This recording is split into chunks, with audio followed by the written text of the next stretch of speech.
Azerbaycan ordusunun Türk modelinin katkısıyla 2. Karabağ Savaşı'nda gösterdiği başarıyı hepimiz hatırlıyoruz, değil mi? Kendi başına sahada verdiği mücadele elbette yadsınamaz. Ama Türkiye'nin durumu değiştiren destekleri unutulmayacak boyutta. İşte bu tablo diğer Türk devletleri için çok güçlü bir ilham kaynağı oluyor. Şimdi bu başarılı model, Türkistan'ın kalbinde yer alan ve bölgenin en kalabalık ülkesi olan Özbekistan'a taşınıyor. Efes 2026 tatbikatının ardından Türkiye, Özbekistan'da askeri danışmanlardan oluşan özel bir ekip görevlendirdi. Peki ama Taşkent neden ordusunu baştan aşağı yenileme kararı aldı ve Türkiye bu dönüşümün neresinde? Azerbaycan başarısının yanında Suriye konusundaki kararlı duruşu, Libya'da gidişatı kökten değiştirmesi, Somali ordusunu eğitmesi ve sınır ötesi operasyonlarla PKK varlığını kaynağında bitirmesi, Türk Silahlı Kuvvetleri'nin sahadaki gücünü kanıtlıyor. İnsansız hava araçlarıyla özel kuvvetlerin uyumundan doğan ileri savunma konsepti, Türkiye'yi küresel çapta dengeleri değiştiren askeri bir aktör konumuna getirdi. Bu videoda Özbekistan'ın Sovyet askeri mirasından sıyrılıp TSK modeliyle nasıl yeni bir güce büründüğünü ve iki ülke arasındaki derin bağların arka planını konuşacağız. GZT olarak 3 milyon hedefine emin adımlarla ilerliyoruz. Türkiye ve dünya medyasında olmayan haberleri, içerikleri sizler için hazırlıyoruz. Eğer sizler de görülmeyeni görmek ve konuşulmayanları duymak istiyorsanız kanalımıza abone olmayı unutmayın. Aslında iki ülkenin savunma ilişkileri son 30 yılda krizlerden stratejik ortaklığa uzanan karmaşık yollardan geçti. 1991'de Özbekistan'ın bağımsızlığını tanıyan ilk ülke Türkiye olmuş, hemen ardından askeri eğitim anlaşmaları imzalanmıştı. Ancak 99'daki Taşkent bombalama olaylarından sonra dönemin Kerimov yönetimi Türkiye'yi Özbek muhaliflere ev sahipliği yapmakla suçlayınca ilişkilerde gerileme oldu ve Özbekistan'da rotasını yeniden Ruslara çevirdi. İşin rengi 2016'da Mirziyoyev'in Cumhurbaşkanlığı koltuğuna oturmasıyla değişti. Mirziyoyev ülkeyi dünyaya açarken orduda ve istihbaratta çok ciddi bir tasfiye süreci başlattı. Sovyet kalıntısı olan yolsuzluk ve hak ihlallerine karışan kadrolar uzaklaştırıldı. Bunun en sembolik adımı eski KGB kökenli Rustam İnoyatov'un görevden alınmasıydı. Tüm bunlar Türkiye ile yepyeni bir güvenlik diyaloğunun kapılarını araladı. Özbekistan bölgedeki 5 komşusunun tamamıyla sınırı bulunan tek ülke. Yaklaşık 38 milyona dayanan nüfusuyla bölgenin tartışmasız en büyük demografik gücü elinde. Çin'den Avrupa'ya uzanan Orta Koridor projesinin güneydeki en kritik taşıyıcısı konumunda. Böylesine kilit bir noktada durduğunuzda büyük güçlerin çekim alanından kaçmanız pek mümkün olmaz. Çin'in bölgedeki ekonomik hamleleri artarken Taşkent dengeyi sağlamak için yüzünü zaman zaman Türkiye'ye ve Batı'ya dönüyor. İşte tüm bu jeopolitik gerçekler ışığında uzun yıllardır sırtında taşıdığı hantal Sovyet askeri mirasından artık tamamen kurtulmak istiyor. Ziyoyev'in çok açık bir hedefi var. 2030'a kadar orduyu esnek, teknoloji odaklı ve bütünüyle modern bir yapıya kavuşturmak. Peki bu değişime neden bu kadar acil ihtiyaç duyuyorlar? İlk neden elbette Rusya bağımlılığı. Özbek ordusunun silahlarının önemli bir kısmı hala Sovyet platformlarına dayanıyor. Tank filosunun temeli çeşitli modifikasyonlara sahip T-72'lerden oluşuyor. Ayrıca kendi yerel üretimi zırhlıları da var. Hava kuvvetleri ise yalnızca bir kısmı modernizasyondan geçmiş olan Sovyet MiG-29 ve Su-27 uçaklarını, ayrıca eski nesil helikopterleri işletmeye devam ediyor. Ukrayna Savaşı Rusya'nın hem askeri kapasitesinin hem de silah tedariki konusundaki güvenilirliğinin ne kadar düştüğünü herkese net bir şekilde gösterdi. Haliyle Özbekistan yönünü Türkiye, Çin ve Batı'ya çevirerek savunma altyapısını bir an önce çeşitlendirmek istiyor.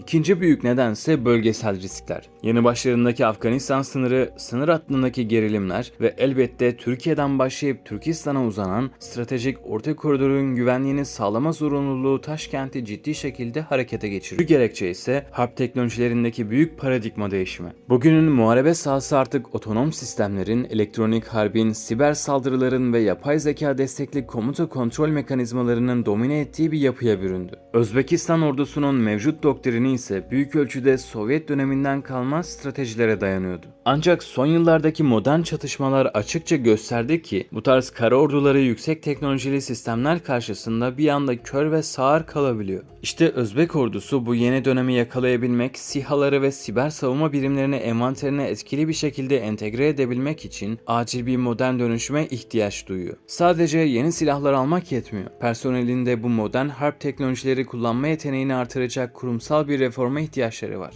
Tam bu noktada devreye Türk Silahlı Kuvvetleri giriyor. Milli Savunma Bakanı Yaşar Güler'in ima ettiği Azerbaycan modeli Özbekistan'daki yenilenme sürecinin temel iskeletini oluşturuyor. Karabağ Fatihi, Azerbaycan ordusunu başarıya götüren isim Bahtiyar Ersay Paşa'nın kahramanlıklarını merak edenler de yıllar önce hazırladığımız içeriğe göz atabilirler.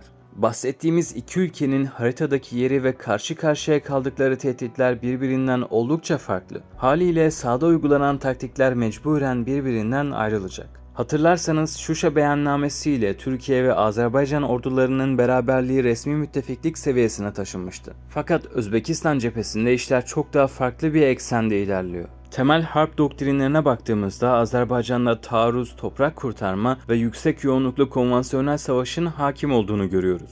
Özbekistan'sa savunma, sınır güvenliği, terörle mücadele ve asimetrik harp üzerine odaklanıyor. Yani Özbek ordusundaki komando tugayları öncelikle iç güvenlik ve hızlı reaksiyon için devrede bulunacak. Oradaki Türk askeri danışman heyetinin lideri Tümgeneral Mehmet Özeren, Denizli'deki Komando Tugay Komutanlığından Adana'daki 6. Kolordu ve Müşterek Özel Görev Kuvveti Komutanlığı'na kadar hep sahanın ve sıcak operasyonların tam kalbinde yer almış bir komutan profili görüyorsunuz. Bilhassa sınır ötesi özel operasyonlardaki tecrübesi ve sınır güvenliği konusundaki hakimiyeti tam da Özbekistan'ın ihtiyaç duyduğu mobil, drone destekli ve hızlı müdahale edebilen birlik vizyonuyla birebir örtüşüyor.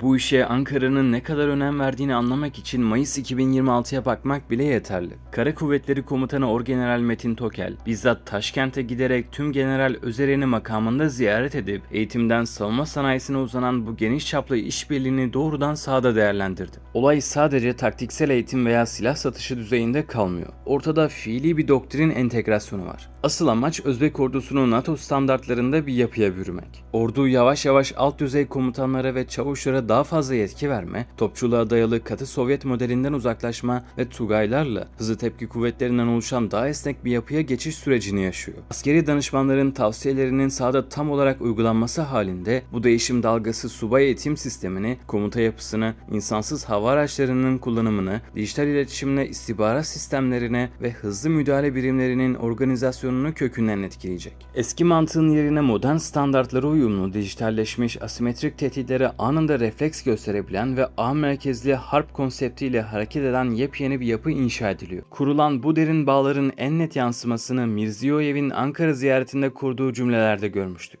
Türkiye'nin küresel çapta yeni bir jeopolitik güç merkezine dönüştüğünü açıkça ilan etmişti. Tabi işin bir de donanım boyutu var. Envantere giren sistemlere baktığımızda Nurol makine imzalı Ejder Yalçın zırhlı araçları öne çıkıyor. Tabi modern muharebe konseptinin vazgeçilmezi olan insansız hava araçları bu işbirliğinin en güçlü ayağını oluşturuyor. Bayraktar TB2'ler Özbekistan envanterine çoktan dahil olmuştu. Özel sınır birliklerinin bu araçları aktif olarak kullandığını ve askeri tatbikatlarda sahne aldığını zaten görmüştük. Hatta TB2'ler için artık özel bir birim var. Sınır koruma birlikleri bünyesinde tamamen Bayraktar sistemleriyle donatılmış yeni bir güç devreye alındı. Savunma Sanayi ST'nin Ocak 2025 tarihli haberine göre TUSAŞ'ın ürettiği Anka İHA'ları içinde ihracat sözleşmesi imzalanmıştı. Şu ana kadar teslimat olmasa da kısa vadede bu konuda olumlu gelişmeler yaşanması bekleniyor. Hava savunma sistemleri de bir süredir kabuk değiştiriyor. Envantere yeni nesil hava savunma sistemleri ve insansız hava araçları giriyor. Özellikle Çin'den alınan HQ-9, HQ-12 ve HQ-7 gibi sistemler dikkatlerimizi çekiyor. Pratik uçuş eğitimleri eskiye kıyasla öylesine sıkılaştı ki ordunun reaksiyon hızı tam da bugünün ani tehditlerine cevap verecek seviyeye çıkarılıyor. Sınırları korumak için sil baştan yeni bir güvenlik konsepti kurguluyorlar. Hava savunma sistemlerinde de Türkiye en güçlü alternatif olabilir. Örnek olarak masadaki ihtimallerden birisi Hisar Hava Savunma ailesi. Kısa menzilde Hisar A ve orta menzilde Hisar O, ordunun aradığı mobiliteyi ve esnekliği fazlasıyla sağlar. Özellikle drone, helikopter veya seyir füzesi gibi alçak ve orta irtifa tehditlerine karşı bu sistemler tercih ediliyor. Bilhassa drone sürülerine karşı sahada çok etkili olan ve maliyet açısından büyük avantaj sağlayan Korkut hava savunma sistemleri Özbekistan'ın yeni vizyonuyla birebir örtüşüyor. Birliklerin arazideki kendi güvenliği için omuzdan atılan Sungur füzelerine ve Aselsan'ın gelişmiş radarlarında bu denkleme eklediğinizde ortaya çok sağlam bir kalkan çıkıyor. Başkenti ve stratejik tesisleri korumak içinse ilerleyen süreçte uzun menzilli siper sisteminin gündeme gelmesi hiç de şaşırtıcı olmaz. Öte yandan çatışma anlarında ordunun ayakta kalması tamamen sağlık lojistiğine bağlı. Bu noktada da Özbekistan Türkiye ile omuz omuza. Harp cerrahisinden tutun da koruyucu sağlığa kadar iki ülke ortak uzmanlar yetiştirmeye başlıyor. Çok yakında bizim sağlık personelimizi Özbekistan'la ortak tatbikatlarda veya birlikte kurulan yeni askeri hastanelerde çok daha sık göreceğiz. Bugün geldiğimiz noktada bağlar hiç olmadığı kadar derin. Kapsamlı stratejik ortaklık çerçevesinde özellikle 4+4 mekanizması çok kritik. İki ülkenin dışişleri, savunma, istihbarat ve genelkurmay başkanları eş zamanlı olarak aynı masaya oturup ortak hareket ediyor. Tüm bu sürecin daha geniş bir yansıması olarak Türk Devletleri Teşkilatı da savunma işbirliğinin geliştirilmesinde gün geçtikçe daha önemli bir rol oynuyor. Son yıllarda teşkilatta benzeri görülmemiş değişiklikler yaşandı. Eskiden kültür, eğitim veya ekonomik konuları daha fazla ön plandayken bugün güvenlik sektörü de merkeze yerleşiyor.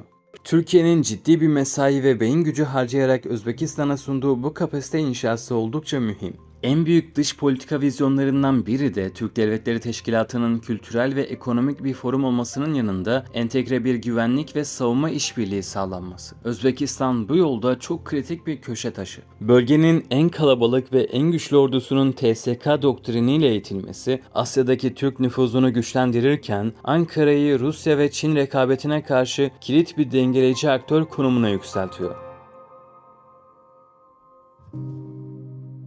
İnsansız hava araçları ile özel kuvvetlerin uyumundan doğan ileri savunma konsepti, Türkiye'yi küresel çapta dengeleri değiştiren askeri bir aktör konumuna getirdi. Bu videoda Özbekistan'ın Sovyet askeri mirasından sıyrılıp TSK modeliyle nasıl yeni bir güce büründüğünü ve iki ülke arasındaki derin bağların arka planını konuşacağız.